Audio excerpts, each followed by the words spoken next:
Hi, എല്ലാവർക്കും എൻ്റെ YouTube ചാനലിലേക്ക് സ്വാഗതം. ഇന്ന് ഞാൻ പറയാൻ പോകുന്നത് ദ ബ്ലഫ് എന്ന പടത്തിൻ്റെ റിവ്യൂ ആണ്. ഇന്ന് ആമസോൺ പ്രൈമിൽ ഉച്ചയ്ക്ക് ഇറങ്ങിയ പടമാണ് ദ ബ്ലഫ്. പ്രിയങ്ക ചോപ്ര ജോണസും കാളർബനും അഭിനയിച്ച പടം. ആൻഡ് കാളർബൻ നമുക്കറിയാലോ, ദ ബോയ്സിലെ ബില്ലി ബുച്ചർ, ഓയ് സൺ എന്നൊക്കെ പറയുന്ന പുള്ളിക്കാരൻ്റെ ഒരു സ്ക്രീൻ പ്രസൻസും ഒരു ഡയലോഗ് ഡെലിവറിയൊക്കെ കൊണ്ട് ഞാൻ ഭയങ്കര ഫാനാണ് പുള്ളിക്കാരൻ്റെ. അപ്പോൾ പുള്ളിക്കാരൻ എന്ത് പടത്തിൽ അഭിനയിച്ചാലും എനിക്കൊരു ഇൻട്രസ്റ്റ് ഉണ്ടാവും. സോ അതുകൊണ്ട് തന്നെയാണ് എനിക്ക് ഇതിൽ ഇൻട്രസ്റ്റ് ഉണ്ടായത്. പിന്നെ പ്രിയങ്ക ചോപ്ര പ്രധാന കഥാപാത്രമായിട്ട് അഭിനയിക്കുന്നു എന്ന് പറഞ്ഞത് അതും ഒരു ഇൻട്രസ്റ്റിംഗ് ഫാക്ടറാണ്. കാരണം വാരണാസി ഇറങ്ങാൻ പോവുകയാണ് അടുത്ത വർഷം. അതിന് മുമ്പ് തന്നെ ഹോളിവുഡിൽ നല്ലൊരു പിടി വേണം.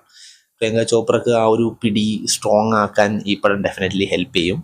And because this film it's A good film, നല്ല ഫിലിമാണ്. എൻഗേജിങ് ആണ്, ത്രില്ലിംഗ് ആണ്, ഡ്രാമയുണ്ട്, ആക്ഷൻ നല്ലോണം ഉണ്ട്, നല്ല ആക്ഷൻ ഉണ്ട്. ആൻഡ് പുള്ളിക്കാരി തന്നെയാണ് majority of the action scenes ചെയ്തേക്കുന്നത്. അത് വളരെ നന്നായിട്ട് തന്നെ ചെയ്തിട്ടുണ്ട്, വളരെ നന്നായിട്ട് കൈകാര്യം ചെയ്തിട്ടുണ്ട്. ആക്ഷനിലൊക്കെ ആ ഒരു റോ, ഒരു ഒരു പ്രൈമൽ സംഭവമില്ലേ, നന്നായിട്ട് കൊണ്ടുവന്നിട്ടുണ്ട്. അതിൻ്റെ ഒപ്പം തന്നെ ഒരു ഒരു ബീസ്റ്റ് ഒക്കെ ഉണ്ടാവുമല്ലോ നമ്മുടെ ഉള്ളിൻ്റെ ശരിക്കും അത് വരുമ്പോൾ ശരിക്കും അത് ഫേക്ക് ചെയ്യാൻ പറ്റില്ല. അത് ഫേക്ക് ചെയ്യാൻ നമുക്ക് ഭയങ്കര ക്യാമറയ്ക്ക് വേണ്ടി ചെയ്യുന്ന പോലെ തോന്നും, ലൈക്ക് അത് അഭിനയിക്കുന്ന പോലെ തോന്നും. പക്ഷെ അങ്ങനെയൊന്നുമില്ല, വളരെ റിയലിസ്റ്റിക് ആയിട്ട് തന്നെ അതിൻ്റെ ആ ഒരു അനിമലിസ്റ്റിക് ആ നേച്ചർ ശരിക്കും നന്നായിട്ട് കാണിച്ചിട്ടുണ്ട്. പുള്ളിക്കാരുടെ ആക്ഷൻ സീനൊക്കെ അടിപൊളിയായിരുന്നു. ഒരു വൺ ടൈം വാച്ചബിൾ ആയിട്ടുള്ള ഒരു പടമാണ്. പെട്ടെന്ന് തീർന്നു, 1.25 മണിക്കൂറൊക്കെ ഉള്ളൂ പടം കണ്ടപ്പോൾ. ഇത് പെട്ടെന്ന് തീർന്നു പോയല്ല എന്നാണ് അവസാനം കണ്ടു കഴിഞ്ഞപ്പോൾ എനിക്ക് തോന്നിയത്. അങ്ങനെ ഒരു പാസിബിൾ ആയിട്ടുള്ളൊരു ഹൈലി ഒപ്റ്റെയിൻ ത്രില്ലിംഗ് ആക്ഷൻ പടം, അതാണ് ദ ബ്ലഫ്. ആൻഡ് ഈ രണ്ട് ആക്ടേഴ്സ് ഈ പടത്തിലെ ഒരു മെയിൻ പില്ലേഴ്സാണ്. കാരണം അവരുടെ പെർഫോമൻസ് തന്നെയാണ് ഈ പടത്തിന് നമ്മൾ പിടിച്ചെടുത്തുന്നത്.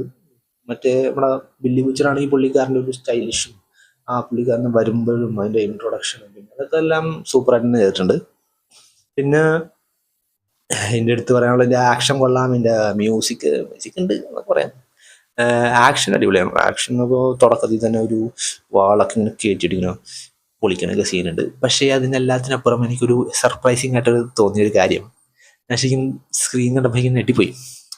ഈ ക്യാരക്ടർ ആക്ച്വലി ഒരു മലയാളിയാ, ഒരു മലയാളി പെണ്ണാണ്. ഈ പെണ്ണിൻ്റെ പേര് മറിയം. മറിയം വെച്ചാൽ ഞാൻ ഞെട്ടിപ്പോയി ആ ഒരു സീൻ കണ്ടപ്പോൾ. ശരിക്കും ആ ഒരു ടാറ്റു കാണിച്ചപ്പില്ലേ മലയാളത്തിൽ എഴുതിയേക്കണം മറിയം എന്ന്. അത് കുഞ്ഞി സ്പെല്ലറാ, അത് പറയാതിരിക്കാതെ വല്ല. കാരണം എനിക്ക് ഈ പടത്തിലെ ഒരു ബിഗ്ഗസ്റ്റ് ടേക്ക് അവേ ആയിട്ട് എനിക്ക് തോന്നുന്നത് വെച്ചാൽ ഒരു മലയാളി ക്യാരക്ടർ വെച്ചാൽ ഒരു മലയാളി ആ ഒരു അവിടെ നിന്ന് വന്ന ഒരു കഥാപാത്രമാണ് ഇത്ര ഇവോൾവ് ചെയ്ത് വന്നതെന്ന് പറഞ്ഞപ്പോൾ ഒരു ചെറിയൊരു ഞെട്ടലുണ്ടായിരുന്നു. ഒരിക്കലും പ്രതീക്ഷിച്ചില്ല അവിടെ നിന്ന് ഒരു അങ്ങനെ ഒരു സ്റ്റോറി ലൈൻ ഉണ്ടാവും എന്നൊക്കെ ഉള്ളത്. മെജോറിറ്റി ഒക്കെ നമ്മൾ ഹിന്ദി ഡയലോഗൊക്കെയുള്ള കാണാറ്. അപ്പോൾ ഇതൊരു റിഫ്രഷിങ് ആയിരുന്നു. അത് ഭയങ്കര ഒരു സർപ്രൈസിങ്, അതാണ് ഏറ്റവും നല്ല സർപ്രൈസിങ് ആയിട്ട് തോന്നിയത്. ആ ഒരു സർപ്രൈസിങ് എലമെന്റ് മാത്രമേ ഉള്ളൂ. പിന്നെ ആസ് യൂഷ്വൽ സ്റ്റോറി നിങ്ങൾ ട്രെയിലറിൽ കണ്ടിട്ടുണ്ടെങ്കിൽ അതുപോലെയൊക്കെ തന്നെയാണ് കഥ പോകുന്നത്. അത് തന്നെ, ഇയാൾ വരും, എന്തൊക്കെ ചെയ്യും, എന്നിട്ട് അവസാനം അങ്ങനെ തന്നെ. അത് വളരെ പ്രിഡിക്റ്റബിൾ ആണ്. കഥയിൽ വലിയ കാര്യമൊന്നുമില്ല ശരിക്കും പറഞ്ഞാൽ. ആക്ഷനാണ് മെയിൻ. നമ്മൾ ആക്ഷൻ നന്നായിട്ട് നോക്കിയിട്ടുണ്ടാകുന്ന നമ്മൾ നോക്കേണ്ടത്. ആൻഡ് ആക്ഷൻ വളരെ നന്നായിട്ട് ചെയ്തിട്ടുണ്ട്, ത്രില്ലിംഗ് ആണ്. ഞാൻ പറഞ്ഞ പോലെ ഒരു പാസിബിൾ ആയിട്ടുള്ളൊരു ആക്ഷൻ പടം, ഒരു ഓക്കേഷ് ആക്ഷൻ ഫിലിം വേണമെങ്കിൽ പറയാം. പെട്ടെന്ന് കണ്ടു തീർക്കാൻ പറ്റിയൊരു നല്ലൊരു ആക്ഷൻ പടം. പിന്നെ നമുക്ക് ഈ പുള്ളിക്കാരന് ഇഷ്ടമാണെങ്കിൽ, ഈ പുള്ളിക്കാരി കുറേ ഗേൾസിൻ്റെ ഒരു വലിയൊരു മോട്ടിവേഷൻ ഫാക്ടറും കൂടിയാണ്. കുറേ ഗേൾസിന് എനിക്ക് സ്പെഷ്യലി അറിയാം ലുക്കപ്പ് ടു ചെയ്യുന്നുണ്ട് പുള്ളിക്കാരുടെ ഒപ്പീനിയൻ ആണെങ്കിലും പേഴ്സണൽ ലൈഫിലും പുള്ളിക്കാരുടെ പൊളിറ്റിക്സ് എന്താണെങ്കിലും സിനിമയെ കുറിച്ചാണെങ്കിലും ജീവിതത്തിനെ കുറിച്ചാണെങ്കിലും കുറേ പേര് ലുക്കപ്പ് ചെയ്യുന്ന ഒരു ആക്ടറാണ്. അപ്പോൾ അങ്ങനൊരു ആക്ടറിൻ്റെ ഒരു സ്റ്റാർ പവർ ഇങ്ങനെ കൂടി വരുമ്പോൾ അത് ഡെഫിനറ്റ്ലി ഒരു സന്തോഷമുള്ള കാര്യം തന്നെയാണ്. Hopefully she does really good in the future. And നമ്മുടെ ബില്ലി ബുച്ചർ പുള്ളിക്കാരനും ഫ്യൂച്ചറിൽ നന്നായിട്ട് തന്നെ ചെയ്യട്ടെ. ആസ് യൂഷ്വൽ ദിസ് ഫിലിം ഒരു one of those possible film ആണെങ്കിലും നല്ലൊരു ആക്ഷനും ഒരു എൻ്റർടൈൻമെൻറ്റും കൊടുക്കാൻ ഈ പടത്തിന് സാധിച്ചിട്ടുണ്ട്. അത് തന്നെയാണ് എനിക്കും ഈ പടത്തിൻ്റെ ഒരു ബിഗ്ഗസ്റ്റ് ടേക്ക് അവേ ആയിട്ട് തോന്നിയേക്കുന്നത്. ഒരു 1.5 മണിക്കൂറാണെങ്കിലും ടൈം വേസ്റ്റ് ചെയ്ത പോലെ തോന്നിയില്ല. നല്ലൊരു പടം കണ്ടു, നല്ല ആക്ഷൻ കാണാൻ പറ്റി എന്നുള്ളത്, അതിനപ്പുറം വേറൊന്നും ചോദിച്ചില്ല. അത് തന്നെയാണ് തന്നതും.